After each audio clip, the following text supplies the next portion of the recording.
KSRTC Priyadarshini ബസ്സുകൾക്ക് നേരെ കല്ലേറ്. Windshield ഗ്ലാസുകൾ തകർത്തു. ബൈക്കിലെത്തിയ സംഘത്തിനായി പോലീസ് അന്വേഷണം ഊർജിതമാക്കി.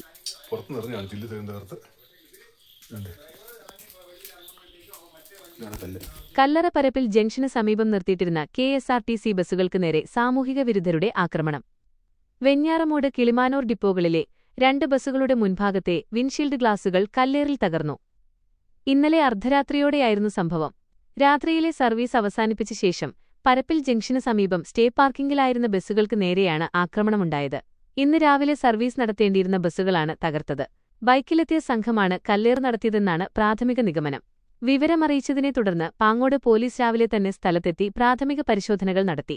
പ്രദേശത്തെ CCTV ദൃശ്യങ്ങൾ കേന്ദ്രീകരിച്ച് അക്രമികളെ തിരിച്ചറിയാനുള്ള അന്വേഷണം പോലീസ് ഊർജിതമാക്കിയിട്ടുണ്ട്. സംഭവത്തെ തുടർന്ന് ഈ ബസ്സുകളുടെ രാവിലത്തെ സർവീസുകൾ മുടങ്ങി. ആക്രമണ കാരണങ്ങളെക്കുറിച്ച് കൂടുതൽ വിവരങ്ങൾ ലഭ്യമല്ല.